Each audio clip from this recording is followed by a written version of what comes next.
ఖమ్మం జిల్లా తల్లాడ మండలం అన్నారుగూడెం గ్రామం వద్ద నకిలీ కలుపు నివారణ మందులను అరికట్టాలని వరి పంట పొలంలో రైతులు నిరసన తెలిపారు. మార్కెట్లో నకిలీ పురుగు మందులు రాజ్యమేలుతున్నాయని, వేలాది రూపాయలు వెచ్చించి కొనుగోలు చేసి వాడిన వరిలో కలుపు అదుపులోకి రావటం లేదని తల్లాడ మండల రైతులు వాపోతున్నారు. నకిలీ పురుగు మందుల వల్ల జరిగిన నష్టం గురించి ఎవరిని అడగాలో తెలియటం లేదని ఆవేదన వ్యక్తం చేస్తున్నారు. సలహాలు సూచనలు ఇవ్వాల్సిన వ్యవసాయ హార్టికల్చర్ అధికారులు గ్రామాల వైపు కన్నెత్తి చూడటం లేదని, పొలాలలో వైరస్ వ్యాపిస్తోందని ఒకసారి వచ్చి చూడాలని వేడుకుంటున్నా అధికారులు పట్టించుకోవటం లేదని రైతులు వాపోతున్నారు. కూడా వరి ధాన్యం ఎక్కువ దిగుబడి అది మొదటి స్థానంలో నిలిచింది. అలాంటి వరి పండించేటువంటి మండలాల్లోనే ఇవాళ ఈ గడ్డి సమస్య ఈ 10 సంవత్సరాలు బట్టి లేని సమస్య, ఈ 2 సంవత్సరాలు బట్టి ఈ దొంగోరి అనేక రకాలైనటువంటి కలుపు మందులు వస్తున్నాయి. ఈ మందులకి కంపెనీలు షాపుల కాడికి పోతే ఆ కంపెనీ ఏజెంట్లు ఇది కొట్టండి అది కొట్టండి అని చెప్తున్నారు.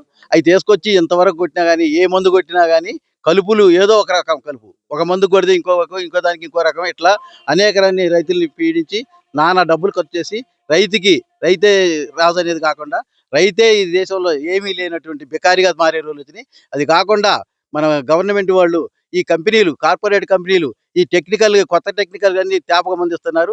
ఖచ్చితంగా ఏదైతే గడ్డి కావాలో వాటన్నిటిని తయారు చేసి మళ్ళీ మార్కెట్లకు ఇచ్చి ఇదంతా రైతులను ఆదుకోవాలని ఖమ్మం జిల్లా రైతు సంఘం తరఫున మన కలెక్టర్ గారికి ఈ విషయం మీడియా ద్వారా వల్ల ఆ యొక్క నాటు పద్ధతిని మేము చేయలేకపోయే సందర్భంలో ఈ వెదజల్లే పద్ధతిలో పొడి ఒడ్లు జల్లటం, ఆ తర్వాత దాని మీద హెర్బిసైడ్స్ స్ప్రే చేసుకుంటే ఆ కలుపు నివారణ అవుతుంది.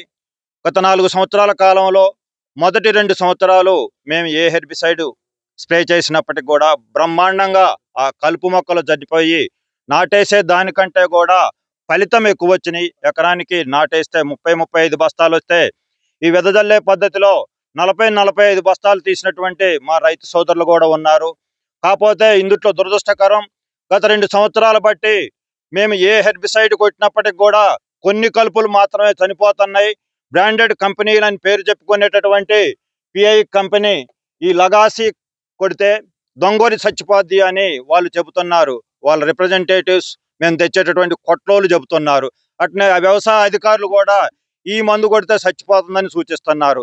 గత 2 సంవత్సరాలు బట్టి మా ప్రాంతంలో ఉన్నటువంటి రైతాంగం ఈ మందుని పదే కొడుతున్నారు. ఈ మందు ఇంకా ఉన్నటువంటి టెక్నికల్ మందుని అయినప్పటికీ కూడా ఏమాత్రం చావకుండా ఏపుగా పెరిగి ఈ విధంగా రైతు యొక్క పొలంలో వరి కంటే కూడా గడ్డే ఎక్కువగా వచ్చినటువంటి పరిస్థితి ఉంది. ఈ విధంగా ఉంటే రైతు నష్టపోవటమే తప్ప కనీసం పెట్టుబడి కూడా రానటువంటి పరిస్థితి ఉంది. ఇదే కాకుండా వేరే ఇంకా ఈ BASF వాళ్ళది ఇది కొట్టినా కూడా అంతే. ఈ ఫాసెట్ దొంగరి చనిపోతుందని ఇస్తే ఇది 1200 రూపాయలు, కానీ ఫలితం మాత్రం శూన్యం. ఈ BASF వాళ్ళది బుర్ర తొంగ చనిపోవటానికి బాసాగ్రామ్ అని ఒక మందు తయారు చేశారు. కనీసం అది చనిపోవటం కూడా ఉండదన్నమాట. పెద్ద కంపెనీలు, పెద్ద బ్రాండ్లు పేరు చెప్పి వేలాది రూపాయలు రైతుల దగ్గర కలెక్షన్ చేయటమే కానీ ఇక్కడ రైతాంగానికి ఒరిగేది ఏమి లేక రైతులు నానా అవస్థలు పడుతూ రైతు కూలీలు పెట్టి పీకిస్తుంటే ఒక్కొక్క ఎకరానికి 10,000-15,000 రూపాయలు కలుపుకే అయిపోతుంటే రైతు తినేది ఏముందని చెప్పేసి ఈ రోజు ఈ చుట్టుపక్కల ఉన్నటువంటి రైతాంగాన్ని అందరిని కూడా ఇక్కడికి చేరుకొని